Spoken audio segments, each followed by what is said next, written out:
Welcome everyone in another episode of Researcher Celebrity powered by Empowering Science Foundation. Today we have Dr. Vellanki with us.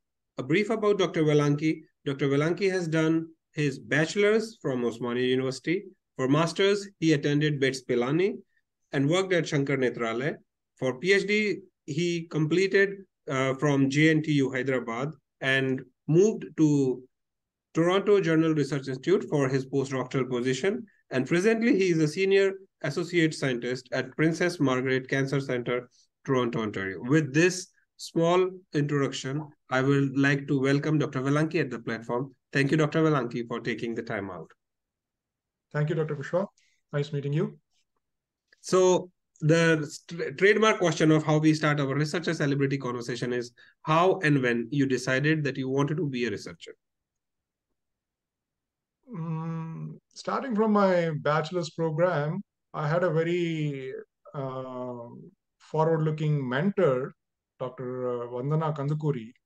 She was a microbiologist by training, and she ignited my passion in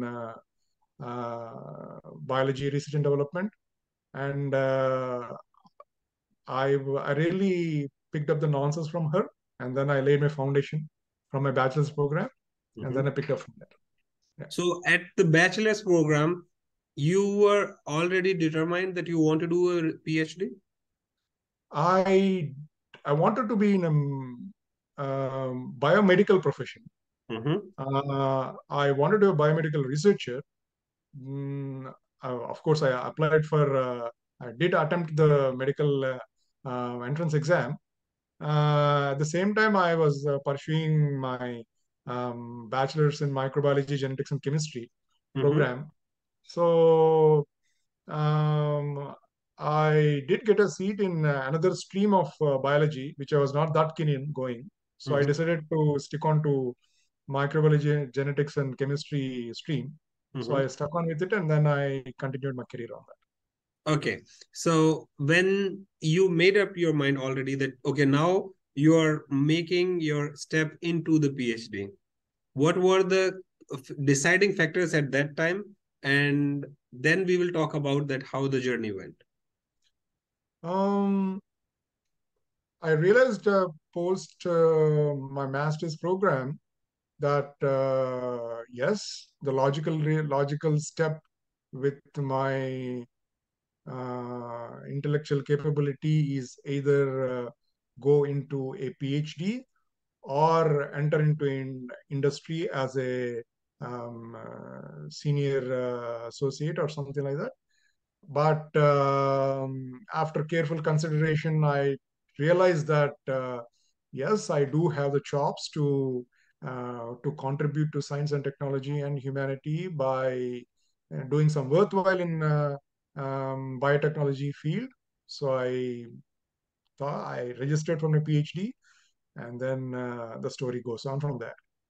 Okay, so let's tap into the best part of it, the journey of the PhD for the researchers who are listening to this conversation, that how that went, and after you accomplished, when you defended the way of accomplishment you achieved. It was my PhD started as an industry academia collaboration project.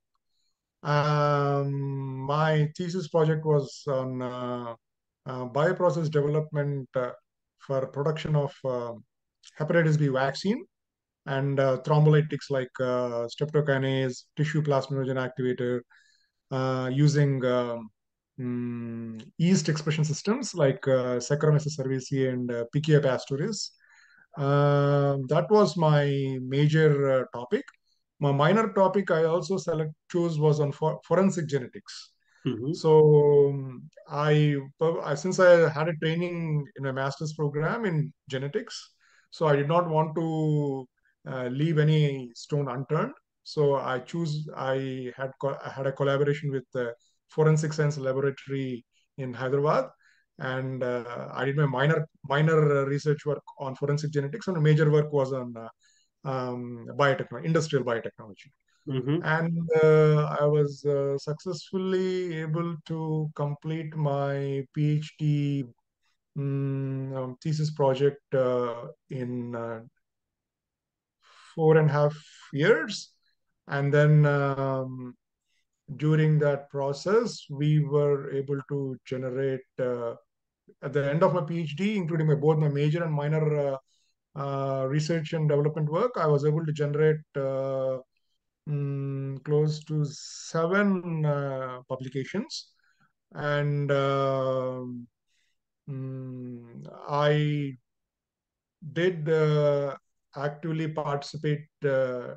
participated in helping, assisting, guiding my juniors, my colleagues in developing their projects, and successfully with their collaborations. I was also involved in a second authorship and third authorship.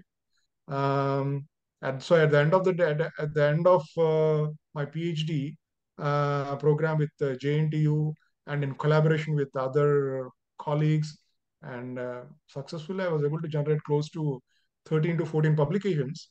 And then I submitted my PhD, and then I applied for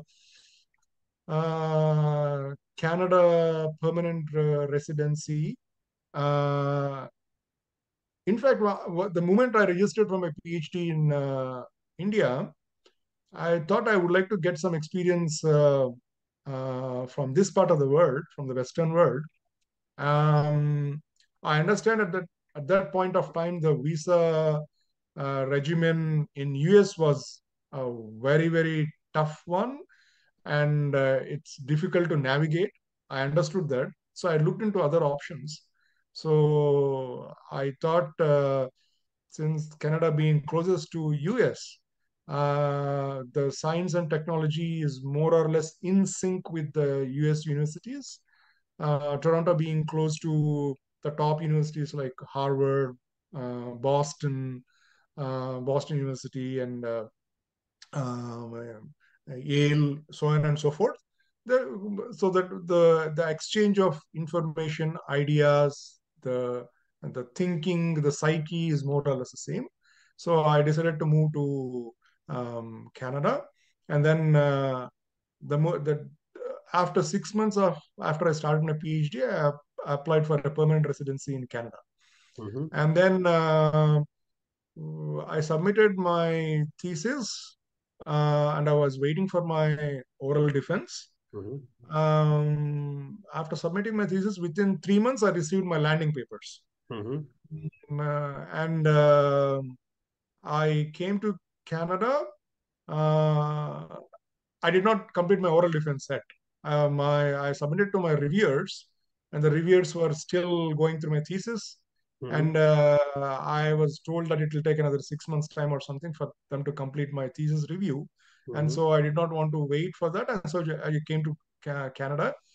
I joined as a postdoc, showing the information that I have. I received a provisional certification that I have submitted my thesis for review and waiting for my defense. And then I joined as a postdoctoral fellow here. And then after coming to Canada, within 5 months, I received a confirmation that my oral defense date and everything is booked. So I came back to India, Hyderabad. My reviewers during that time were Dr. From I don't want to put up the name. It was a senior professor from IISc, and he was my main external reviewer. And my thesis reviewers were the top-notch scientists from Maharaja Sayajirao University, Baroda. Dr. Chettu, he's no more with us, but he was the top biotechnology professional at that point of time. And another professor was from Assam University. Another professor was from IISc University. So they were my 3 main external reviewers. It was a very tough review process. And then for my oral defense, Dr. Kondaya from IAC was my thesis reviewer. He came for my oral defense, and I was able to successfully defend my defense, and then I got a good grade and was awarded my PhD. With I couldn't attend my convocation since I was in Canada, but I was able to get my certificate, and then have been in Toronto from then on. Okay, so let's break this into pieces and talk about the first thing. So you mentioned about your intentions to move out of India to taste the, the research and the technology advancement in here. And then when you made up your mind about moving out of India, what were the factors to make that decision? And then for initial 1 year, how you felt? Because in a researcher celebrity, what we try to do is to give a flavor that for the students who are starting applications abroad, and some of them, and this is for all the viewers, that if you have not defended yet but you have submitted, don't think that you should start applying only after your defense, because as Dr. Ravi mentioned, nothing should stop you from your applications. If you have a dream to move out of India to, taste the different flavors of science or technology and then how advancement it is in the Western world, you should start your applications when you are already writing your thesis, because then you have a timeline that from the thesis submission to viva and review everything, how much it time take. That is probably some of the most of the universities take the equal time from your application to hire you. So that is the first thing. Now going back to Dr. Ravi, that how you felt when you moved out of India for the first time, probably when you moved to Toronto. Uh, the Before that, I will answer the question. Um, Around year 2000, India was becoming a manufacturing hub for various vaccines. India was becoming I mean, it had already started taking the baby steps. It was somewhere in the mid-level range. Now it is altogether a complete vaccine hub for large-scale production, manufacturing, quality control, etc. But at that point of time, 20, 23 years back, it was somewhere in the mid-level. And production of vaccines, manufacturing of vaccines was the big thing in India at that point of time. Any research and development in terms of in reference to microbiology was production of manufacturing of vaccines and other biomolecular products. Cancer biology was there, but it is restricted to very few institutes like DBT, ICMR institutes, CCMB, and Calcutta University. There were few institutes that were really good at that point of time in terms of cancer biology research. Since I've tasted the field of vaccine biology for 6 years, and I successfully was able to develop new bioprocess systems for production of hepatitis B vaccine. I was also involved in development of a staphylococcal vaccine with one of our collaborators. Since I've tasted the biomolecular protein production, I want to explore some other area in biology. And then when I looked around, I found diabetes and cancer areas which were real hard-hitting areas for human existence. And I was exploring diabetes biology. Diabetes biology was good in India at that point of time, but not cancer biology. Cancer biology was restricted to very few institutes. Diabetes area was there, fairly good. I want to explore more, and then I was going through just like any PhD graduate. I was going through top institutes in in Europe and US and Canada. And then, of course, I found the institute that is named as Banting and Best. The Banting, Frederick Banting, and George Best were the guys who discovered insulin. Mm-hmm. And so, luckily, I applied for a postdoctoral fellow position at that particular institute where insulin was discovered. Mm-hmm. Uh, and mm, uh, One of the researchers, Dr. Walchuk, who looked into my resume, and then he put up a specific statement saying that when you are in Canada, then come and meet me. I have a position opening. I have a open position. The statement was when you're in Canada, which means that I'm not going to pay for you for your travel when you just for this interview. If you're in Canada, when you're in Canada, come and meet me. Mm-hmm. Since I luckily planned my permanent residency in Canada, I thought since I will be in Canada for a specific amount of time, I thought let's give a shot and see how it goes. So I attended the Banting and Best Institute Mm-hmm. uh, interview, and then Dr. Walchuk was impressed with my level of experience in reference to biomolecular sciences. He offered me a 1 year contract position initially, so as to first check my level of skills because um, this was my first position in this part of the world. Mm-hmm. First time I'm coming out of India, and then of course it is a culture shock. Mm-hmm. Even though I'm from a metropolitan city, I did my. I mean, I'm fairly exposed to Bombay, Delhi, Calcutta, Chennai. I've been in metropolitan cities across the world, across India. Since my father is a banker, so I had to move with him, and so I experienced a fair amount of metropolitan culture. Mm-hmm. But coming to a Western culture is, of course, a culture shock. Mm-hmm. Um, it took me 2 to 3 months for to understand the nuances Mm-hmm. um, in their language, in their thinking. Um, I mean, get foothold, not completely understand. Get foothold, talking the right lingo, Mm-hmm. talking.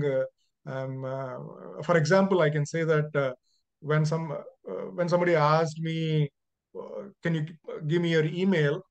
I said Ravi Vellanki at rediffmail.com. I don't know if you remember Rediffmail. Mm-hmm. Um, and they stared at me for a couple of seconds and they said, "What sort of Rediff extension is that?" So Mm-hmm. nobody knew about the Rediff mail at that point Mm-hmm. of time. So I had to make in a new email at that point of time with Gmail. Gmail was not there. Yahoo was there. Yes. Then I had to make yahoo.ca. They are Mm-hmm. very specific about the email extensions. Mm-hmm. Yahoo.com doesn't work for them. Yahoo.com works well for US, but not for Canada. So Mm-hmm. yahoo.ca, just like yahoo.in that we make in India.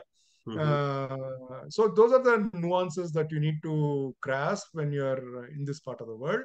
Mm-hmm. Slowly after 3 months, um, the eating cuisine, the culture habits, they play a major role. Mm-hmm. It took me almost 7 to 8 months um, to be with their um, uh, on par with their psyche. Mm-hmm. And yeah, it took me 6 to 7 months to adapt to the culture. Once you adapt, once you understand, once you adapt, it's easy. But the first year, uh, the the people around you will uh, I mean, they won't say that we are judging you, but they will judge. Yes, for sure. They'll judge you in every way, with your skin color, with your tongue, with your psyche, with your knowledge. Everything you will be judged. So your pronunciation, enunciation, your hairstyle, your mustache, your everything will be judged. So I had a habit of my mustache. I haven't removed my mustache in the last 30 years. So my mustache played a very important role when I joined here. None of my colleagues had any facial hair. So I was the only guy in early 30s who had a mustache. Generally, people in this part of the world have mustache when they are in their senior years, around 45 plus. So I'm in the early 30s and I have a mustache. So I was being judged. So that to 20 years back. Sorry, I mean 15 years back. Now it is fairly okay. Now it is fairly, I've seen people with mustache, facial hair. So that was an important role. And I also observed that uh, uh, the rings on your fingers. Um, People from I mean, once you land here, you have multiple rings on your hands, right? So they stare at you. I mean, within a month, I realized that. Why this guy is wearing a ring on your right hand, not on your left hand?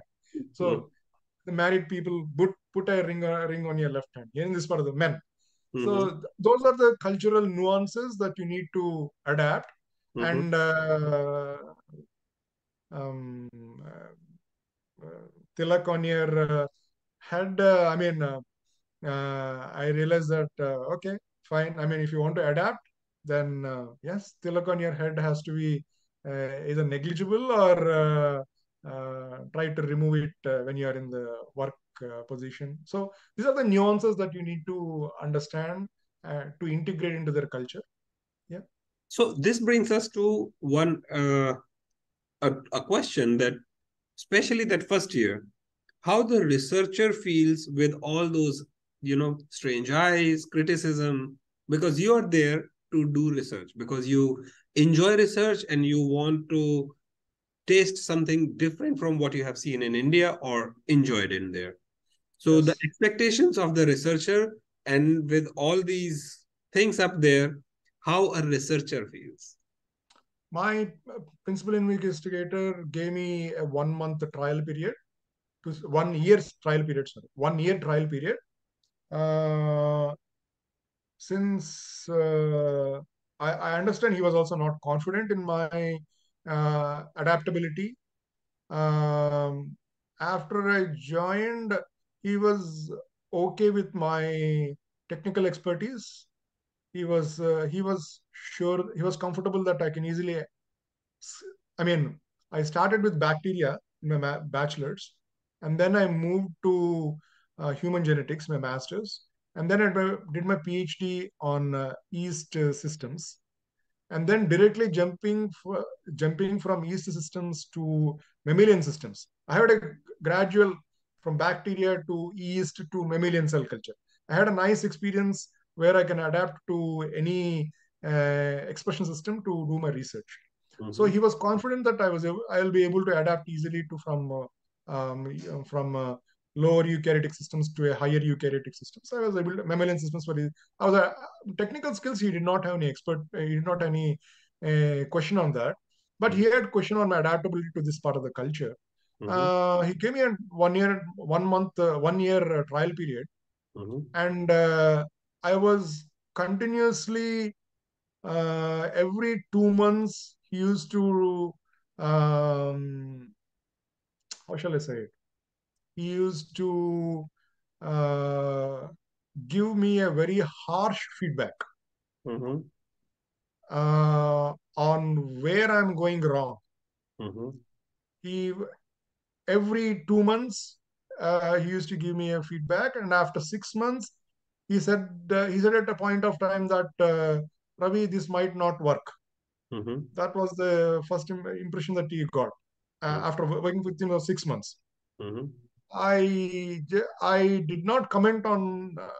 I know that he is okay with my technical expertise, but I understood that I might have to change my psyche to adapt. And then after 6 months, I slowly opened my worldview, imbibing their culture, but not letting go my heritage. I I imbibed their culture, took the good practices in their culture. If you want to live in this part of the world, you have to really uh, be with their thinking, thought process. And after within a month, after 6 months, I was looking for another position. Since he said that he's not comfortable with me, I was looking into another position. And then the researcher next couple of floors down, he was okay with my skills and expertise, and then he said that give me a reference. I gave him my current boss reference at that point. The guy, and then he contacted my current boss, and then my current boss was within 1 day he contacted me saying that no, I don't want to let you go. You are a good researcher. I don't want to let you go. So hold on to what you are doing. I'm not sending you to another lab. That's what he said. I mean, I was surprised in the sense that he was the one who said that, and then within a month time he reversed his position and then said, "I'll support you in every way. I like your attitude and your technical expertise." I was surprised, but I said, "Okay." I mean, since you're comfortable, I don't want to go for another job, and I said, "Okay, I'm going to stick to your position." And then he helped me after. After a year of the trial period, he was happy with what I'm doing, and then he helped me with getting a postdoctoral fellowship. So the pay scale for a postdoctoral fellow was around 40K. And then when you apply for a fellowship, it's a national fellowship. Very it is given to only four to five people, if I recollect correctly, 4 to 5 researchers in diabetes field. I applied, and he supported my application to the hilt, and then it is awarded only a 1 year period. But luckily, he supported me for 2 years, and for 2 years, I received the Banting and Best Fellowship Award, which is a very prestigious award in field of diabetes. And then during that period, I was working with on insulin secretion and transcription factors that are involved in insulin secretion and exosomes. I mean, if you ask me a question like, um, how close are you to Nobel Prize? If you ask me a question like that, my postdoctoral position, PI's PI was a Nobel laureate. Okay. That's the closest that I came to a Nobel Prize. My PI's PA was a Nobel Prize winner. He worked with insulin secretion and exosomes. So I learned from my PI. So it was the first year period. First year was a very tough period. After first year, yes, you have to adapt, and then you are comfortable after that. Yeah, and this is something which for all the viewers, I would like to say that whenever you're moving out of your country, sometimes you do change field. One thing you always should keep in your mind that prove yourself, not only in terms of science, because the PI who is hiring you already knows that how brilliant as a researcher you are, but you have to adapt, as Dr. Ravi mentioned, with according to the lab members, to their culture. And one more thing, the PIs are more specific or interested in that during that time, how your vision for research is evolving, because they see this as a postdoctoral training. So they want to train you to whatever you want to become. If you want to pursue in academia, then they see that what skill sets are required in there, and then how you are developing to it, and how, if you don't have those, then how adaptable you are for those. But if you are looking for industry job, then what it takes, and if you have it or not. So I, at the platform, always suggest that try to be more open instead of being closed, that you want to go to one way but not the other way, because this helps you. This increases the chance of your success, because at the end of the day, everyone here is to achieve the happiness, and for most of us, success gives us happiness. But again, success, how you define success, everyone has their own definitions for that. But if you are in research, either in industry or in academia, collaboration is the key. Dr. Ravi has, pointed out at different points. And then whenever you are giving someone's name for reference, because this is specifically for researchers in India, that what we do is we think and we assume that our PI, like PhD supervisor, collaborators, we take them for granted when we are giving their name for our applications, which should, or I say, which have to change from the day you listen to this conversation, because that's not how it is. The training outside the world is, when you are applying, you should tell them that there is this, what they call as meeting, which is coming out, and then you should always tell them in advance that I am applying for this. I have given your name as a reference. So if you hear from them, please respond. So this is very important. So now we are moving to the last phase of our conversation. So Dr. Ravi, one thing we have talked about the research, achievements, a little bit of struggles. One thing which is missing in our conversation till now is the stress of a researcher. Biology research is not for everyone. You have to have lots of patience, self-motivation, hard work. So when I started started my master's program back in '97, when I made a decision that I want to be a biology R&D professional, the IT field was picking up at a very fast pace in India at that point of time. The Y2K and all the stuff. Yeah. And then people were attracted for an IT field where you don't have to work hard, and the work input that's log work that the biology researcher has to put is very high compared to the IT field work. Yes. I mean, it will put in the hard way, in the practical sense.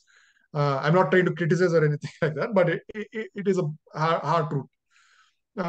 So majority of my colleagues, they quickly switch their field, switch their hardcore biology research to bioinformatics, or they into at that time it was medical transcription was picking it up, and there are a couple of other areas where or what do you call it, patent law. So with that sort of background, they chose is minimum stress jobs, so as to focus on their family or on themselves, or they realized after a point of time that I don't have the intellectual capability to be imaginative, to have a 2020 vision or foresight for any research project to work upon. Like I said, you have to be diligent, self-motivated, patient, imaginative, um, and collaborative. Yes. When you have all these criteria, then only make a decision on being a biology research professional. Mm-hmm. If you don't have, or if you don't have any of these things, then you your success, or you'll the success ladder will be tough, and it will take a long time. You have to have, um, the most important thing is your patience in biology. Yes. If one experiment goes wrong, do it 10 times, and then come to a conclusion that yes, this is not working. There is a reason why we do n of 3 independent experiments, so as to prove anything. It's a positive or a negative, Yeah. whichever it is, right? So sometimes you have an intuition Mm-hmm. that yes, this experiment data will lead to this conclusion. Yes. Okay, but it might not work a couple of times.